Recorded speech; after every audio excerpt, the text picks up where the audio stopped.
The Dead Are Silent by Arthur Schnitzler. He could endure the quiet waiting in the carriage no longer. It was easier to get out and walk up and down. It was now dark.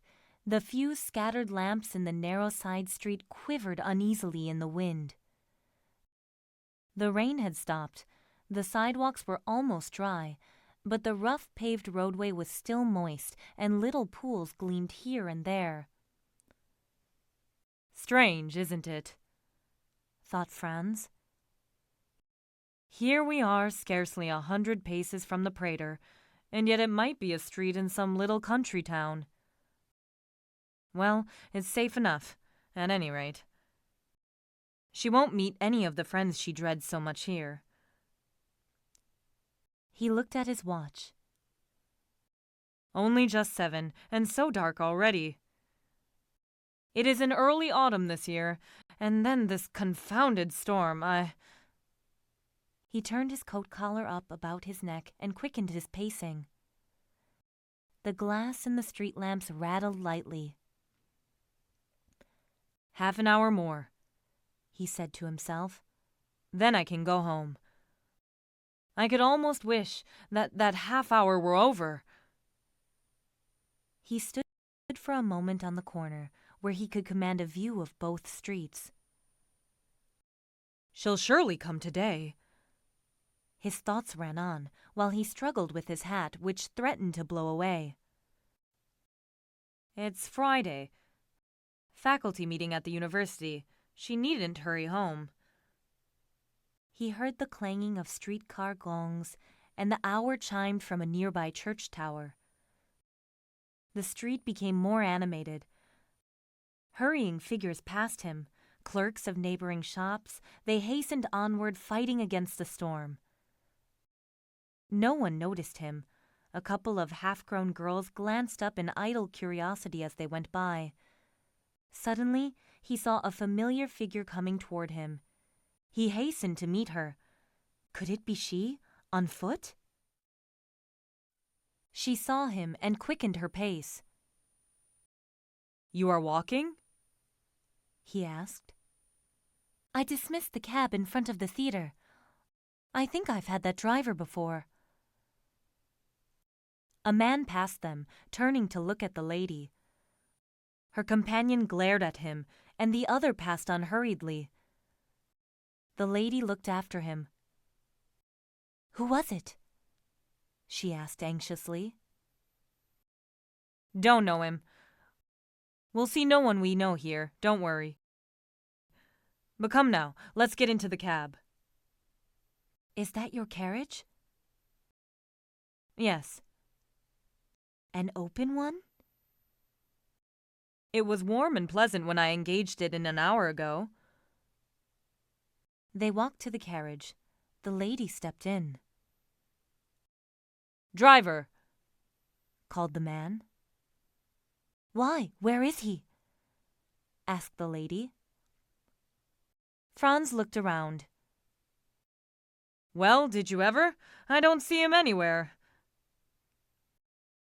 "Oh." Her tone was low and timid. "Wait a moment, child. He must be around here somewhere." The young man opened the door of the little saloon and discovered his driver at a table with several others. The man rose hastily. "In a minute, sir," he exclaimed, swallowing his glass of wine. "What do you mean by this?" "All right, sir. Be there in a minute." His step was a little unsteady as he hastened to his horses. "Where'll you go, sir?" "Prater, summer house." Franz entered the carriage. His companion sat back in a corner, crouching fearsomely under the shadow of the cover. He took both her hands in his. She sat silent. "Won't you say good evening to me?" "Give me a moment to rest, dear. I'm still out of breath." He leaned back in his corner. Neither spoke for some minutes. The carriage turned into the Prater Street. passed the Tegethoff Monument, and a few minutes later was rolling swiftly through the broad, dark Prater Avenue. Emma turned suddenly and flung both arms around her lover's neck. He lifted the veil that still hung about her face and kissed her. "I have you again, at last!" she exclaimed. "Do you know how long it is since we have seen each other?" he asked. "Since Sunday." "Yes, and that wasn't good for much." "Why not? You were in our house." "Yes, in your house. That's just it. This can't go on. I shall not enter your house again. What's the matter?" "A carriage passed us." "Dear girl, the people who are driving in the Prater at such an hour and in such weather aren't noticing much what other people are doing." "Yes, that's so. But someone might look in here by chance." "We couldn't be recognized. It's too dark." "Yes, but can't we drive somewhere else?" "Just as you like." He called to the driver, who did not seem to hear. Franz leaned forward and touched the man. "Turn around again. What are you whipping your horses like that for? We're in no hurry, I tell you. Drive. Let me see. Yes, drive down the avenue that leads to the Reichsbridge." "The Reichsstrasse?" "Yes, but don't hurry so. There's no need of it." "All right, sir. But it's the wind that makes the horses so crazy." Franz sat back again as the carriage turned in the other direction. "Why didn't I see you yesterday?" "How could I?" "You were invited to my sister's." "Oh, yes." "Why weren't you there?" "Because I can't be with you like that with others around. No, I just can't." She shivered. "Where are we now?" she asked after a moment. They were passing under the railroad bridge at the entrance to the Reichsstrasse. "On the way to the Danube," replied Franz. "We're driving toward the Reichsbridge. We'll certainly not meet any of our friends here," he added with a touch of mockery. "The carriage jolts dreadfully." "We're on cobblestones again." "But he drives so crooked." "Oh, you only think so." He had begun to notice himself that the vehicle was swaying to and fro more than was necessary, even on the rough pavement. But he said nothing, not wishing to alarm her. "There's a great deal I want to say to you today, Emma." "You had better begin then. I must be home at 9 o'clock. "A few words may decide everything." "Oh, goodness, what was that?" she screamed. The wheels had caught in a car track, and the carriage turned partly over as the driver attempted to free it. Franz caught at the man's coat. "Stop that!" he cried. "Why, you're drunk, man!" The driver halted his horses with some difficulty. "Oh, no, sir." "Let's get out of here, Emma, and walk." "Where are we?" "Here's the bridge already, and the wind is not nearly as strong as it was. It will be nicer to walk a little. It's so hard to talk in the carriage." Emma drew down her veil and followed him. "Don't you call this windy?" she exclaimed as she struggled against the gust that met her at the corner. He took her arm and called to the driver to follow them. They walked on slowly. Neither spoke as they mounted the ascent of the bridge, and they halted where they could hear the flow of the water below them. Heavy darkness surrounded them. The broad stream stretched itself out in gray, indefinite outlines, Red lights in the distance, floating above the water, awoke answering gleams from its surface. Trembling stripes of light reached down from the shore they had just left. On the other side of the bridge, the river lost itself in the blackness of open fields. Thunder rumbled in the distance. They looked over to where the red light soared. A train with lighted windows rolled between iron arches that seemed to spring up out of the night for an instant, to sink back into darkness again. The thunder grew fainter and more distant. Silence fell again. Only the wind moved in sudden gusts. Franz spoke at last, after a long silence. "We must go away." "Of course," Emma answered softly.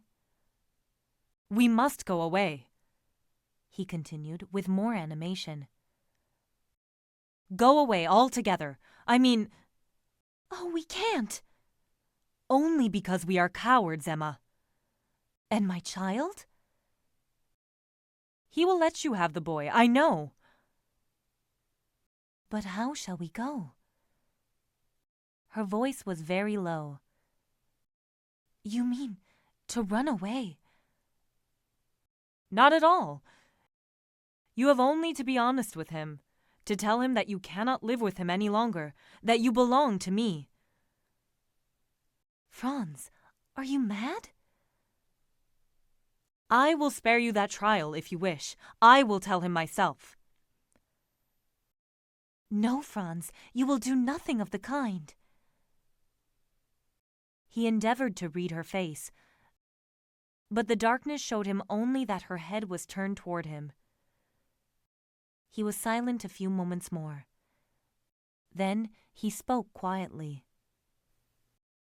"You need not fear. I shall not do it." They walked toward the farther shore. "Don't you hear a noise?" she asked. "What is it?" "Something is coming from the other side," he said. A slow rumbling came out of the darkness. A little red light gleamed out at them. They could see that it hung from the axle of a clumsy country cart, but they could not see whether the cart was laden or not, and whether there were human beings on it. 2 other carts followed the first. They could just see the outlines of a man in peasant garb on the last cart, and could see that he was lighting his pipe. The carts passed them slowly. Soon there was nothing to be heard but the low rolling of the wheels as their own carriage followed them. The bridge dropped gently to the farther shore. They saw the street disappear into blackness between rows of trees. Open fields lay before them to the right and to the left. They gazed out into gloom indistinguishable. There was another long silence before Franz spoke again. "Then it is the last time." "What?" Emma's tone was anxious. "The last time we are to be together. Stay with him if you will. I bid you farewell." "Are you serious?" "Absolutely." "There, now you see, it is you who always spoil the few hours we have together, not I." "Yes, you're right," said Franz. "Let's drive back to town." She held his arm closer. "No," she insisted tenderly. "I don't want to go back. I won't be sent away from you." She drew his head down to hers and kissed him tenderly. "Where would we get to if we drove on down there?" she asked. "That's the road to Prague, dear." "We won't go quite that far," she smiled.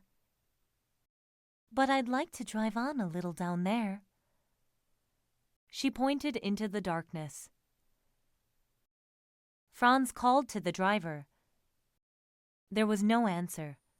The carriage rumbled on slowly. Franz ran after it and saw that the driver was fast asleep. Franz roused him roughly. "We want to drive on down that street. Do you hear me?" "All right, sir." Emma entered the carriage first, then Franz. The driver whipped his horses, and they galloped madly over the moist earth of the roadbed. The couple inside the cab held each other closely as they swayed with the motion of the vehicle. "Isn't this quite nice?" whispered Emma, her lips on his. In the moment of her words, she seemed to feel the cab mounting into the air. She felt herself thrown over violently, readied for some hold, but grasped only the empty air. She seemed to be spinning madly like a top. Her eyes closed. Suddenly she found herself lying on the ground, a great silence about her as if she were alone, far away from all the world. Then noises began to come into her consciousness again. Hoofs beat the ground near her. A low moaning came from somewhere, but she could see nothing. Terror seized her. She screamed aloud. Her terror grew stronger, for she could not hear her own voice. Suddenly, she knew what had happened. The carriage had hit some object, possibly a milestone, had upset, and she had been thrown out. "Where is Franz?" was her next thought. She called his name, and now she could hear her voice, not distinctly yet, but she could hear it. There was no answer to her call. She tried to get up. After some effort, she rose to a sitting posture, and, reaching out, she felt something, a human body, on the ground beside her. She could now begin to see a little through the dimness. Franz lay beside her, motionless. She put out her hand and touched his face. Something warm and wet covered it. Her heart seemed to stop beating. Blood? Oh, what had happened? Franz was wounded and unconscious. Where was the coachman? She called him, but no answer came. She still sat there on the ground. She did not seem to be injured, although she ached all over. "What shall I do?" she thought. "What shall I do? How can it be that I am not injured? Franz!" she called again. A voice answered from somewhere near her. "Where are you, lady? And where is the gentleman? Wait a minute, miss. I'll light the lamp so we can see. I don't know what's got into the beast today. It ain't my fault, miss, sure. They ran into a pile of stones." Emma managed to stand up, although she was bruised all over. The fact that the coachman seemed quite uninjured reassured her somewhat. She heard the man opening the lamp and striking a match. She waited anxiously for the light. She did not dare to touch Franz again. "It's all so much worse when you can't see plainly," she thought. "His eyes may be open now. There won't be anything wrong." A tiny ray of light came from one side. She saw the carriage, not completely upset as she had thought, but leaning over toward the ground as if one wheel were broken. The horses stood quietly. She saw the milestone, then a heap of loose stones, and beyond them a ditch. Then the light touched Franz's feet, crept up over his body to his face, and rested there. The coachman had set the lamp on the ground beside the head of the unconscious man. Emma dropped to her knees, and her heart seemed to stop beating as she looked into the face before her. It was ghastly white. The eyes were half open, only the white showing. A thin stream of blood trickled down from one temple and ran into his collar. The teeth were fastened into the under lip. "No, no, it is impossible," Emma spoke, as if to herself. The driver knelt also and examined the face of the man. Then he took the head in both his hands and raised it. "What are you doing?" screamed Emma hoarsely, shrinking back at the sight of the head that seemed to be rising of its own volition. "Please, miss, I'm afraid. I'm thinking there's a great misfortune happen." No, it's not true," said Emma. "It can't be true. You are not hurt, nor am I." The man let the head he held fall back again into the lap of the trembling Emma. "If only someone would come. If the peasants had only passed 15 minutes later." "What shall we do?" asked Emma, her lips trembling. "Why, you see, miss, if the carriage was all right, but it's no good as it is. We've got to wait till someone comes." He talked on, but Emma did not hear him. Her brain seemed to awake suddenly, and she knew what was to be done. "How far is it to the nearest house?" she asked. "Not much further, miss. There's Franz Josef's land right there. We'd see the houses if it was lighter. It won't take 5 minutes to get there." "Go there then. I'll stay here. Go and fetch someone." "I think I'd better stay here with you, miss. Somebody must come. It's the main road." "It'll be too late. We need a doctor at once." The coachman looked down at the quiet face. Then he looked at Emma and shook his head. "You can't tell," she cried. "Yes, miss, but there'll be no doctor in those houses." "But there will be somebody to send to the city." "Oh, yes, miss. They'll be having a telephone there anyway. We'll telephone to the Rescue Society." Yes, that's it. Go at once, run, and bring some men back with you. Why do you wait? Go at once, hurry!" The man looked down again at the white face in her lap. "There'll be no use here for doctor or rescue society, miss." "Oh, go! For God's sake, go!" "I'm going, miss, but don't get afraid in the darkness here." He hurried down the street. "'Twasn't my fault," he murmured as he ran. "Such an idea, to drive down this road this time of night." Emma was left alone with the unconscious man in the gloomy street. "What shall I do now?" she thought. "It can't be possible. It can't." The thoughts circled dizzily in her brain. It can't be possible. Suddenly, she seemed to hear a low breathing. She bent to the pale lips. No, not the faintest breath came from them.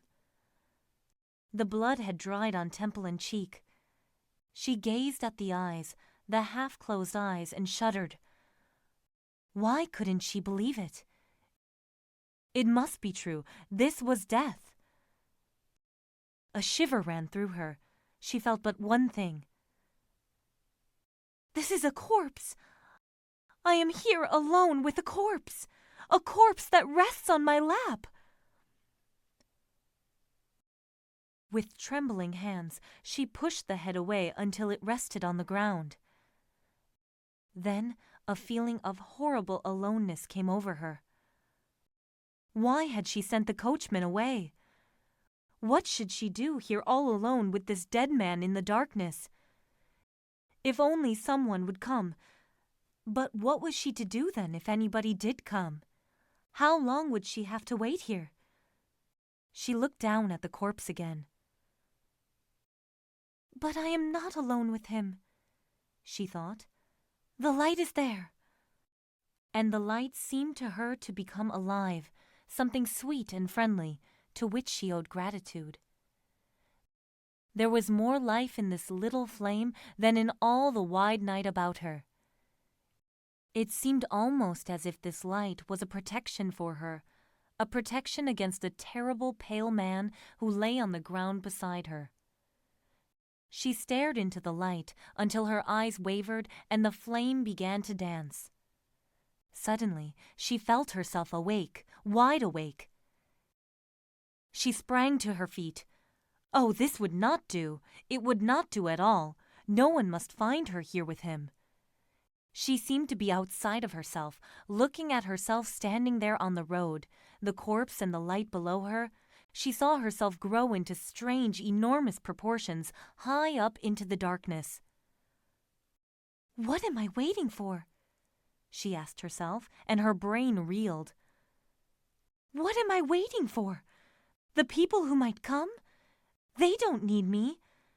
They will come, and they will ask questions, and why am I here? They will ask who I am. What shall I answer? I will not answer them. I will not say a word. They cannot compel me to talk. The sound of voices came from the distance. Already? She thought, listening in terror. The voices came from the bridge. It could not be the men the driver was bringing with him. But whoever it was would see the light, and they must not see it, for then she would be discovered. She overturned the lantern with her foot, and the light went out. She stood in utter darkness. She could see nothing, not even him. The pile of stones shone dimly. The voices came nearer. She trembled from head to foot. They must not find her here. That was the only thing of real importance in all the wide world, that no one should find her here.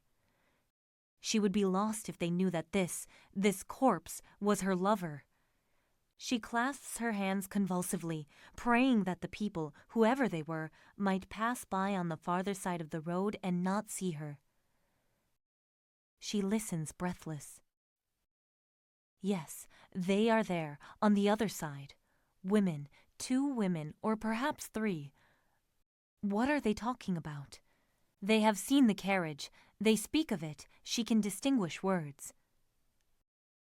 A carriage upset. What else do they say? She cannot understand. They walk on. They have passed her. Ah, thanks to heaven. And now? What now? Oh, why isn't she dead as he is? He is to be envied. There is no more danger, no more fear for him. But so much for her to tremble for. She shivers at the thought of being found here, of being asked, "Who are you?" She will have to go to the police station, and all the world will know about it. Her husband, her child. She cannot understand why she has stood there motionless so long. She need not stay here. She can do no good here. And she is only courting disaster for herself. She makes a step forward. Careful, the ditch is here. She crosses it. How wet it is. 2 paces more and she is in the middle of the street. She halts a moment, looks straight ahead, and can finally distinguish the gray line of the road leading onward into darkness. There, over there lies the city. She cannot see it, but she knows the way. She turns once more. It does not seem so dark now. She can see the carriage and the horses quite distinctly, and looking hard, she seems to see the outline of a human body on the ground. Her eyes open wide. Something seems to clutch at her and hold her here. It is he. She feels his power to keep her with him. With an effort, she frees herself. Then she perceives that it was the soft mud on the road that held her. And she walks onward, faster, faster. Her pace quickens to a run. Only to be away from here, to be back in the light, in the noise, among men. She runs along the street, raising her skirt high, that her steps may not be hindered. The wind is behind her and seems to push her along. She does not know what it is she flees from. Is it the pale man back there in the ditch? No, now she knows she flees the living, not the dead, the living who will soon be there and who will look for her. What will they think? Will they follow her? But they cannot catch up with her now. She is so far away. She is nearing the bridge. There is danger. No one can know who she was. No one can possibly imagine who the woman was who drove down through the country road with the dead man. The driver does not know her. He would not recognize her if he should ever see her again. They will not take the trouble to find out who she is. Who cares? It was wise of her not to stay, and it was not cowardly either. Franz himself would say it was wise. She must go home. She has a husband, a child. She would be lost if anyone should see her there with her dead lover. There is the bridge. The street seems lighter. She hears the water beneath her. She stands there where they stood together arm in arm. When was it? How many hours ago? It cannot be long since then. And yet, perhaps she lay unconscious long, and it is midnight now, or near morning, and they have missed her at home. Oh, no, it is not possible. She knows that she was not unconscious. She remembers everything clearly. She runs across the bridge, shivering at the sound of her own steps. Now she sees a figure coming toward her. She slows her pace. It is a man in uniform. She walks more slowly. She does not want to attract attention. She feels the man's eyes resting on her. Suppose he stops her. Now he is quite near. It is a policeman. She walks calmly past him and hears him stop behind her. With an effort, she continues in the same slow pace. She hears the jingle of streetcar bells. It cannot be midnight yet. She walks more quickly, hurrying toward the city, the lights of which begin there by the railroad viaduct. The growing noise tells her how near she is. One lonely stretch of street, and then she is safe. Now she hears a shrill whistle coming rapidly nearer. A wagon flies swiftly past her. She stops and looks after it. It is the ambulance of the Rescue Society. She knows where it is going. How quickly they have come, she thinks. It is like magic. For a moment, she feels that she must call to them, must go back with them. Shame, terrible, overwhelming shame, such as she had never known before, shakes her from head to foot. She knows how vile, how cowardly she is. Then, as the whistle and the rumble of wheels fade away in the distance, a mad joy takes hold of her. She is saved, saved. She hurries on. She meets more people, but she does not fear them.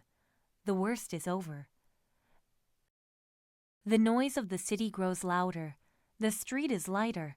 The skyline of the Prater Street rises before her, and she knows that she can sink into a flood tide of humanity there and lose herself in it. When she comes to a street lamp, she is quite calm enough now to take out her watch and look at it. It is 10 minutes to 9. She holds the watch to her ear. It is ticking merrily. And she thinks, here I am, alive, unharmed, and he dead. It is fate. She feels as if all had been forgiven, as if she had never sinned. And what if fate had willed otherwise? If it were she lying there in the ditch, and he who remained alive?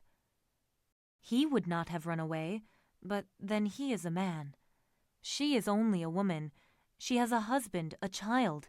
It was her right, her duty, to save herself. She knows that it was not a sense of duty that impelled her to do it. But what she has done was right. She had done right instinctively, as all good people do.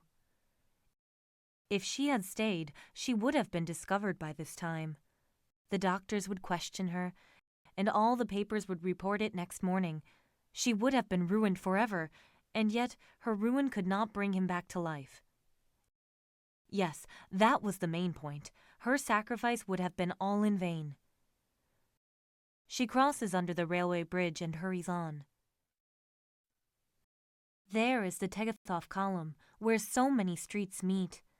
There are but few people in the park on this stormy evening, but to her it seems as if the life of the city was roaring about her. It was so horribly still back there. She had plenty of time now. She knows that her husband will not be home before 10 o'clock. She will have time to change her clothes. And then it occurs to her to look at her gown. She is horrified to see how soiled it is. What shall she say to the maid about it? And next morning the papers will all bring the story of the accident, and they will tell of a woman who had been in the carriage and who had run away. She trembled afresh. One single carelessness and she is lost, even now. But she has her latchkey with her. She can let herself in. No one will hear her come. She jumps into a cab and is about to give her address. Then suddenly she remembers that this would not be wise. She gives any number that occurs to her. As she drives through the Prater Street, she wishes that she might feel something, grief, horror, but she cannot. She has but one thought, one desire, to be at home in safety. All else is indifferent to her. When she had decided to leave him alone, dead by the roadside, in that moment everything seemed to have died within her, everything that would mourn and grieve for him. She has no feeling but that of fear for herself. She is not heartless. She knows that the day will come when her sorrow will be despair. It may kill her even. But she knows nothing now except the desire to sit quietly at home, at the supper table with her husband and child. She looks out through the cab window.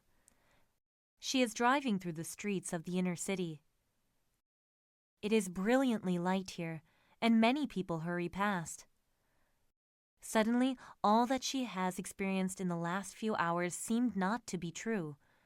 It is like an evil dream, not something real, irreparable. She stops her cab in one of the side streets of the ring, gets out, turns a corner quickly, and takes another carriage, giving her own address this time. She does not seem able to think of anything anymore. Where is he now? She closes her eyes and sees him on the litter, in the ambulance. Suddenly, she feels that he is here beside her. The cab sways, she feels the terror of being thrown out again, and she screams aloud. The cab halts before the door of her home. She dismounts hastily, hurries with light steps through the house door, unseen by the concierge, runs up the stairs, opens her apartment door very gently, and slips unseen into her own room. She undresses hastily, hiding the mud-stained clothes in her cupboard. Tomorrow, when they are dry, she can clean them herself. She washes hands and face and slips into a loose house gown. The bell rings. She hears the maid open the door. She hears her husband's voice and the rattle of his cane on the hat stand. She feels she must be brave now, or it will all have been in vain. She hurries to the dining room, entering one door as her husband comes in at the other. "Ah, you're home already?" he asks. "Why, yes," she replies. "I have been home some time." "They evidently didn't hear you come in." She smiles without effort. But it fatigues her horribly to have to smile. He kisses her forehead. The little boy is already at his place by the table. He has been waiting some time and has fallen asleep, his head resting on an open book. She sits down beside him. Her husband takes his chair opposite, takes up a paper and glances carelessly at it. Then he says, "The others are still talking away there." "What about?" she asks. And he begins to tell her about the meeting at length. Emma pretends to listen and nods now and then. But she does not hear what he is saying. She feels dazed, like one who has escaped terrible danger as by a miracle. She can feel only this: I am safe. I am at home. And while her husband is talking, she pulls her chair nearer the boy's and lifts his head to her shoulder. Fatigue inexpressible comes over her. She can no longer control herself. She feels that her eyes are closing, that she is dropping asleep. Suddenly, another possibility presents itself to her mind, a possibility that she had dismissed the moment she turned to leave the ditch where she had fallen. Suppose he were not dead. Suppose... Oh, but it is impossible. His eyes, his lips, not a breath came from them. But there are trances that are like death, which deceive even practiced eyes, and she knows nothing about such things. Suppose he is still alive. Suppose he has regained consciousness and found himself alone by the roadside. Suppose he calls her by her name. He might think she had been injured. He might tell the doctors that there was a woman with him, and that she must have been thrown to some distance. They will look for her. The coachman will come back with the men he has brought, and will tell them that she was there unhurt, and Franz will know the truth. Franz knows her so well. He will know that she has run away, and a great anger will come over him. He will tell them her name in revenge. For he is mortally injured, and it will hurt him cruelly that she has left him alone in his last hour. He will say, "That is Mrs. Emma. I am her lover. She is cowardly and stupid too, gentlemen, for she might have known you would not ask her name. You would be discreet. You would have let her go away unmolested. Oh, she might at least have waited until you came. But she is vile, utterly vile. Ah!" What is the matter? asks the professor, very gravely rising from his chair. What? Yes, what is the matter with you? Nothing. She presses the boy closer to her breast. The professor looks at her for a few minutes steadily. Didn't you know that you had fallen asleep and... Well, and? And then you screamed out in your sleep. Did I? You screamed as if you were having a nightmare. Were you dreaming? I don't know. And she sees her face in a mirror opposite, a face tortured into a ghastly smile. She knows it is her own face, and it terrifies her. She sees that it is frozen, that this hideous smile is frozen on it and will always be there all her life. She tries to cry out. 2 hands are laid on her shoulders, and between her own face and the mirrored one, her husband's face pushes its way in. His eyes pierce into hers. She knows that unless she is strong for this last trial, all is lost. And she feels that she is strong. She has regained control of her limbs, but the moment of strength is short. She raises her hands to his, which rest on her shoulders. She draws him down to her and smiles naturally and tenderly into his eyes. She feels his lips on her forehead, and she thinks, "It is all a dream. He will never tell. He will never take revenge like that. He is dead, really dead, and the dead are silent." Why did you say that? She hears her husband's voice suddenly. She starts. What did I say? And it seems to her as if she had told everything, here at the table, aloud before everyone. And again she asks, shuddering before his horrified eyes. What did I say? The dead are silent. Her husband repeats very slowly. Yes, she answers.